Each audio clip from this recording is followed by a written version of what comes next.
Hello, it's Dawn Michelle and welcome back to my channel. Today we're going to be doing another mini deck collection with my Forest and Fae decks. So I have decks here that really tap into that Forest Fae energy. So I have other decks in my collection, things like the Mystic Fairy Tarot or the Paulina Tarot or even the Faeries Tarot by Bradley Valentine.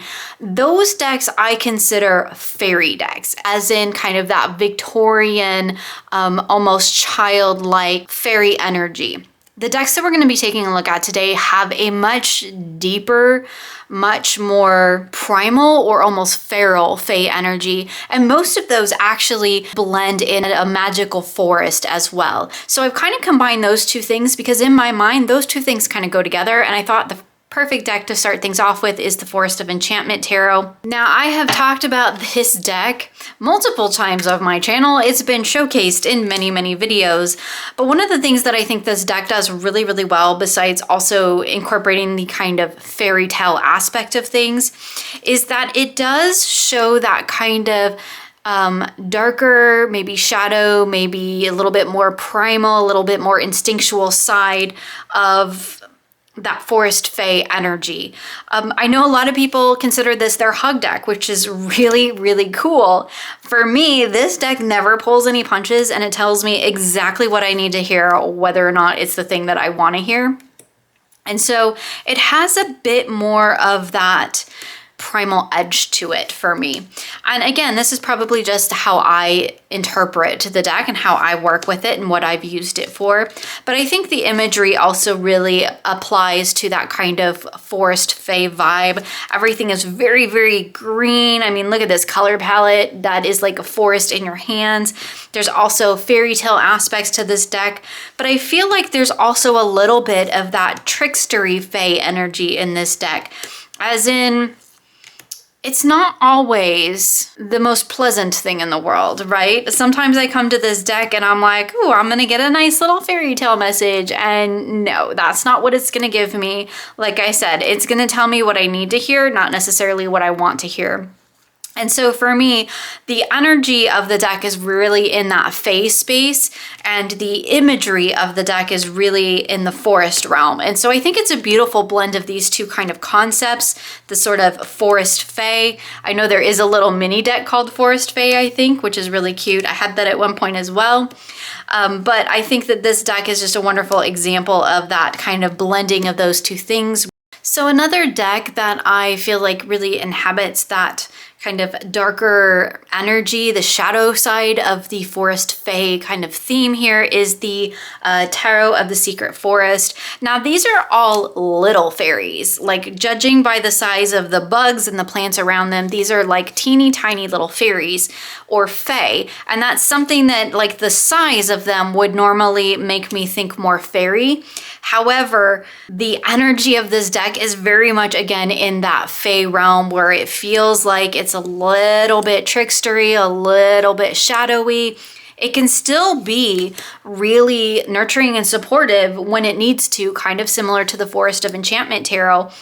But it also doesn't shy away from telling me what's going on, telling me what I need to hear. This, for me, is a deck that is really, really tied into the feeling state of emotional landscape. And so I feel like whereas the Forest of Enchantment is kind of more situational for me, this is definitely more tapped into the emotional realm, and tapped into the emotional realm almost in a kind of shadow-like or a shadow-esque sense, where I'm kind of seeing that darker underlying, again, not always necessarily bad. Shadow is not always necessarily a bad thing. In my opinion, in my vocabulary, shadow is oftentimes just the unrealized things as well. It doesn't necessarily mean that it's bad things that need to be, you know, unearthed from ourselves, but maybe it's things that we haven't yet acknowledged or recognized. And it doesn't always necessarily mean it's a bad thing for me personally and how I view the idea of shadow work.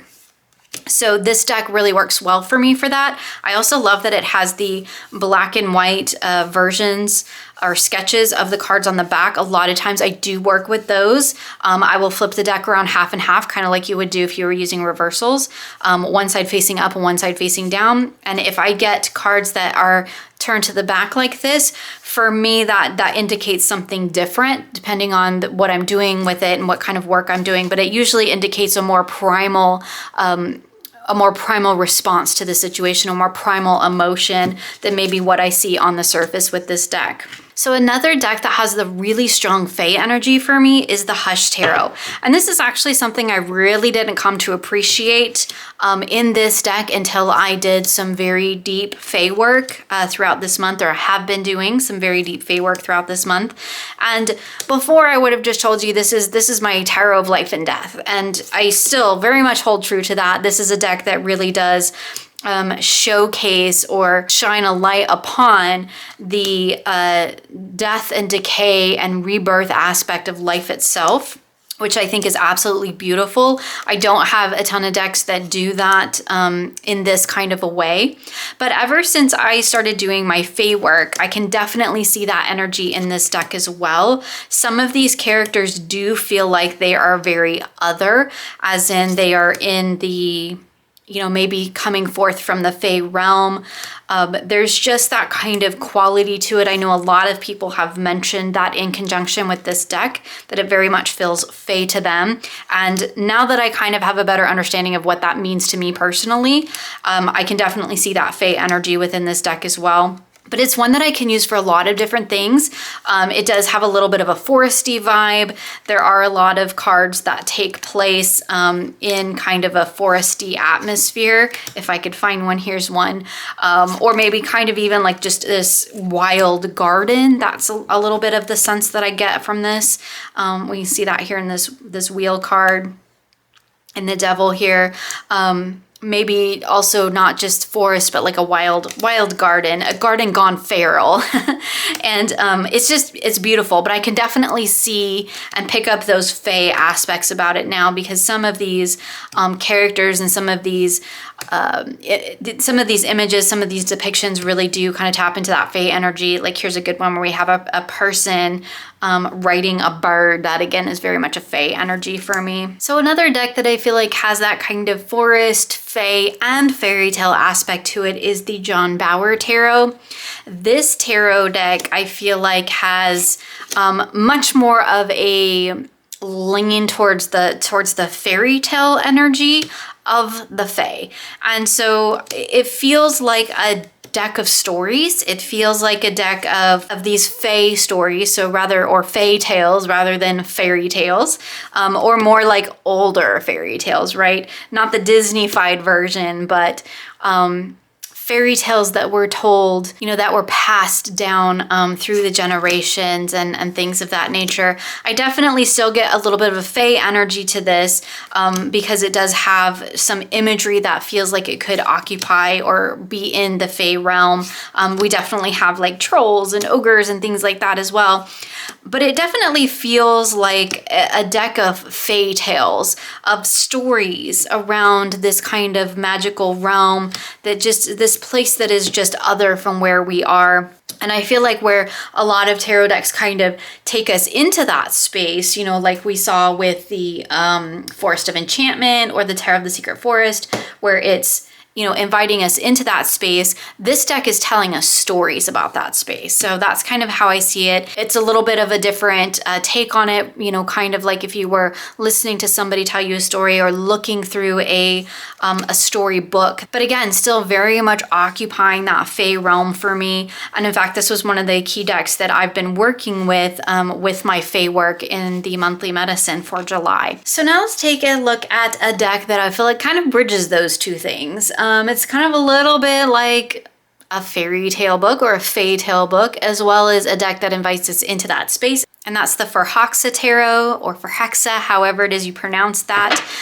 This deck is one of my favorites, and it definitely has a Fae energy to it. It definitely has that sense of otherworldliness. Definitely a world, a land of enchantment, as the box says. But I feel like this is a deck that kind of blends a little bit of the Fae tale aspect of things, whereas I feel like these cards do depict kind of this story-like aspect to the Fae energy.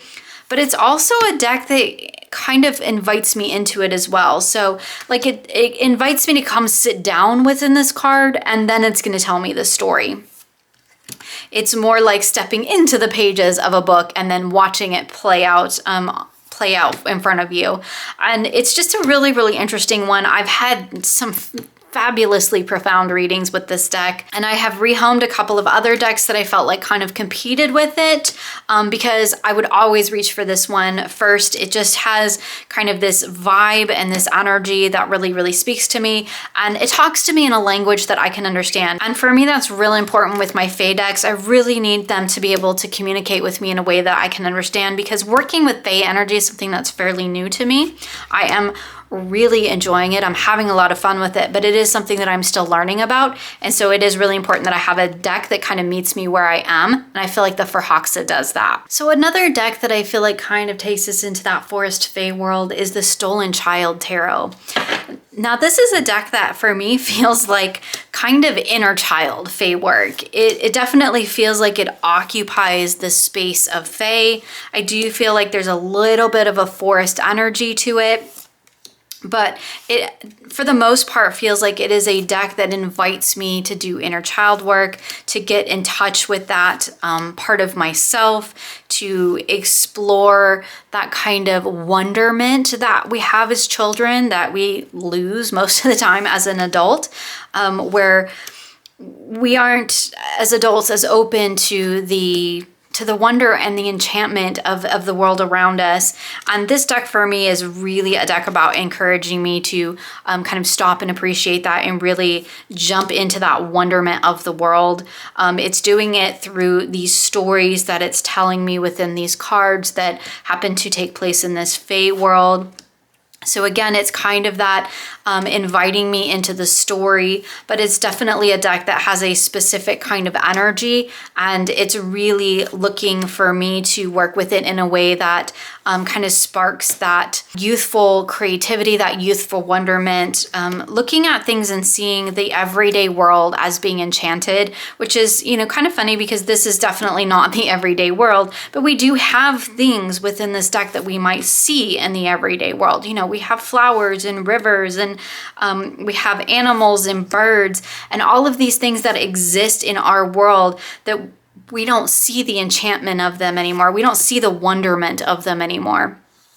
And I love that this deck really encourages me to do that. You know, kind of dipping a little bit into that sort of primal child energy, but I think there's definitely a hint of that playful Fae as well, where, you know, the Fae can be a little bit shadowy, a little bit trickstery, but they can also be very supportive. They can be a conduit to creativity as well, and I think this deck really encapsulates that beautifully. So another deck that really dives into that sort of storybook, foresty, maybe a little Fae energy is the Oak, Ash, and Thorn.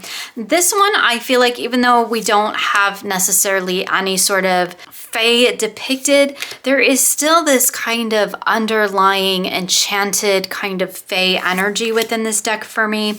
It doesn't feel like a realistic depiction of a forest. It feels like a storybook depiction of the forest, and I mean that in the very best possible way. But I do feel like there is a little bit of kind of that sweet, supportive Fae energy in here as well. Kind of like we saw in the Stolen Child Tarot. I feel like there is this, that sort of energy in this deck as well, just more understated. It's not on the surface level of working with this deck, but I find it kind of buried beneath the layers of it, where it does feel like stepping into a storybook. And I do feel like there is enchantment here, there is wonder here. And I feel like this is a deck that kind of has a little bit of a like a Fae energy to it. Like it's not a deck that depicts Fae, but I feel like it's a deck that kind of taps into or gives you access to what Fae energy means, or at least what it means to me personally. And I feel like this deck is actually quite wonderful for that. It's a way for me to kind of work with that sort of enchanted kind of Fae-like energy without having to work directly with Fae energy, if that makes sense. It's kind of a bridge deck. It's a little foresty, it's a little Fae, but it's not 100% either one of those things. But it also kind of, it feels like the bridge between those two worlds, where if, you know, I could dive into these images and I could find that within each of them. I could find the access to the Fae realm. I could find the access to the forest. I could find the access to the story within. It definitely has like very autumnal energy as well. It's very earthy. It's very grounded. But there's something about the enchanted nature of this deck that does kind of lean more into that Fae energy for me. There's just something a little bit magical about it, and I think it is absolutely wonderful. So before we move on to some oracles, I want to talk about my last tarot here, which is the Forest Folklore Tarot. I do believe this one is sadly out of print. I picked it up secondhand. Again, this is another deck that feels like it steps into that forest world, but it also has a little bit of a Fae energy to it. There is just something always a little bit kind of different or extra going on within these cards. It's got some realistic looking people in some foresty areas, but also with some Fae kind of energy. It's a different wacky kind of a deck. Sorry, nudity. And I really do quite enjoy it. It's kind of an odd one. It's definitely an older deck. What does this say? This one is from 2004, and it's an interesting kind of blend of forest and folklore, I guess, as the title says. But there's also that little bit of Fae energy. As you'll see, there's like little creatures that are often in the cards. And it's like they're kind of whispering to the characters. We have here this Five of Wands where this person is clearly some sort of fairy or Fae. And it's an interesting little deck. I quite enjoy it. I don't 100% know what to think about it. It's a little weird.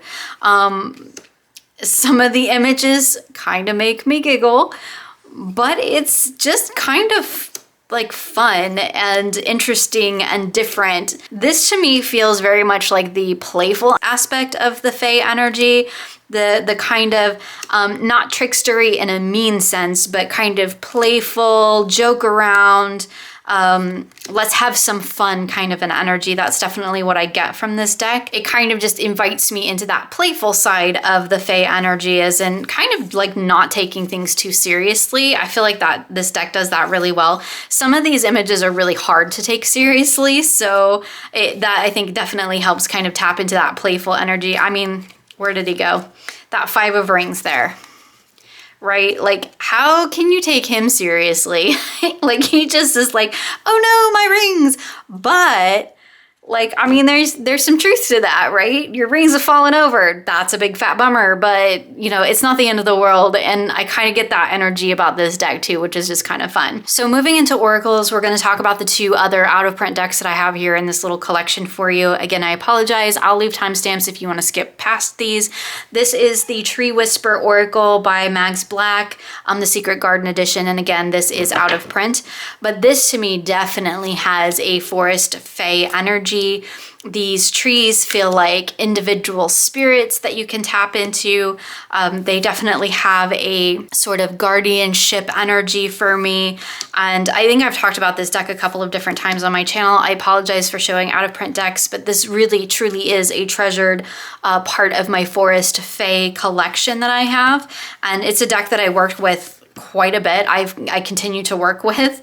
The keywords are fantastic. The imagery is fantastic. I love the faces and the trees.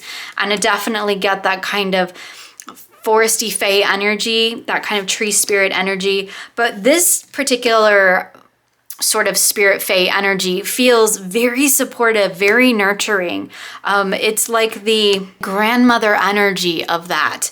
in a sense. It has a really beautiful, really supportive, nurturing, guiding sort of energy to it that does feel different than the other sort of foresty, fae, or enchanted decks that I have in my collection. I don't have a ton of decks that feel like they have that really deep grandmothery energy, and I love this one for that. So it's a wonderful deck for that kind of work. All right, real quickly, one more out of print Oracle deck. This is the Heart of Faeries Oracle by Brian Froud. I have to say this one is my favorite, and again, I apologize because it is out of print and it is difficult to get. I was very, very fortunate in finding my copy.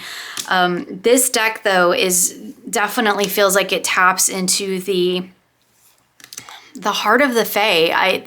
It's very appropriately named. This deck has a lot of heart, a lot of feeling, a lot of emotion. It has some fun energy and some playful energy, but it also has some very serious energy to it.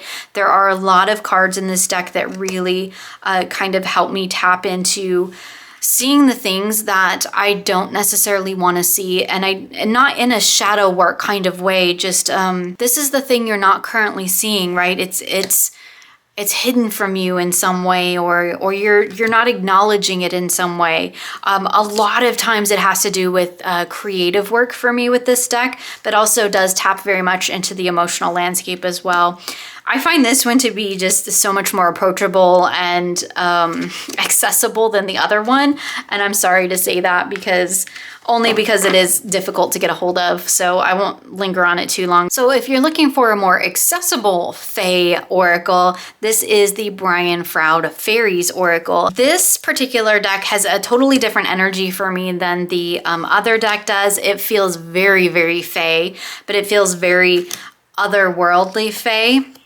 Not quite as approachable for me personally as the Heart of Faeries is, but it definitely taps into the Fae realm. I feel like these are Fae that I could work with, that I could work with them as individuals, if that makes sense. And whereas sometimes the Heart of Faeries is a little bit more in the oracle or divinatory kind of aspect, this feels a little bit more archetypal for me, which is interesting because there's actually more archetypes, I think, in the Heart of Faeries.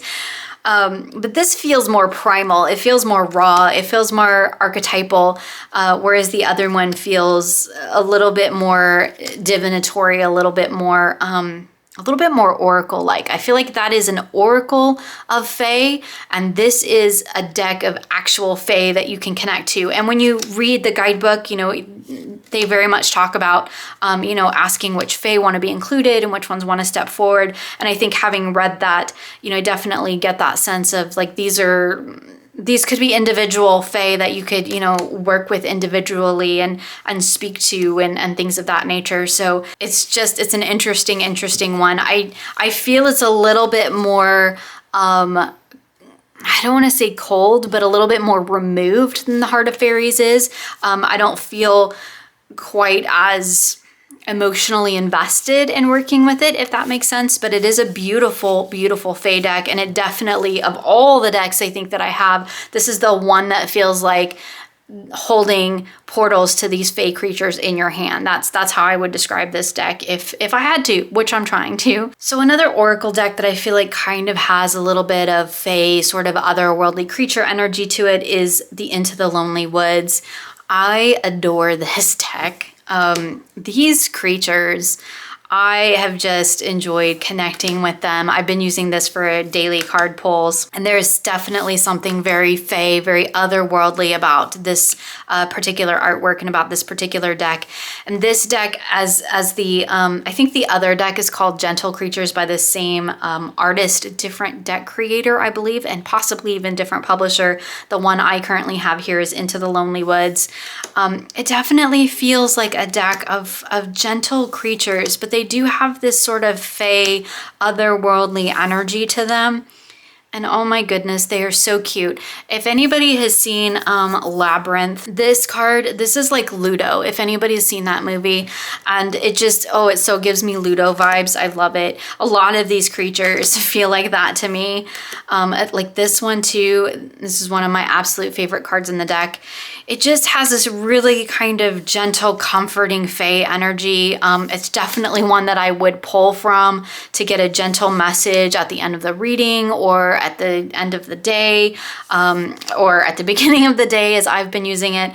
It's also a deck that I feel like I would pull when I needed a little bit of comfort and support. So I feel like this deck does that beautifully. But yeah, it's just a gorgeous little like otherworldly kind of creature that has a little bit of that foresty fae energy as well to it. But again, to me, this is my Ludo deck, and that's what I call it. That is its name now in my collection. It's Ludo. There was one deck that I wanted to do an honorable mention for, and this is the Tarot of the She. Now, I'm only including this deck in this collection because it literally has the word she on the title. And for most people, this is probably a Fae deck, so I will definitely include it as an honorable mention. However, for me personally, as I've mentioned a couple of times with this particular deck, this deck to me is actually like my alien deck. I don't necessarily get the sort of Fae energy. What I get is kind of this alien vibe to this particular deck, and that's kind of how I interact with these characters. Like, they are of the world, right? They're kind of nature-based aliens, in my opinion, which is so weird and probably a very, very me thing. But if I had to like pick out one deck in my entire tarot collection, tarot or oracle collection, and say this is an alien deck, it would be this deck. Because for me, these characters, even though they're Fae-like, they feel in the way that they're depicted and the way that I have found the energy and the way that I have interacted with these cards and this deck feels like alien. It feels like alien that's very much at home in our earthly realm, but it definitely feels alien nonetheless to me. I wanted to go ahead and include it as an honorable mention in this collection because if I didn't, I don't know where I would put it because it is the only deck that I feel like has a very alien feel to me. And I love it for that. So there we have it, another mini collection with my Forest and Fae decks. As always, I will leave links for everything I've shown here in the description box below for you. I hope you enjoyed this video, and I look forward to sharing with you again soon.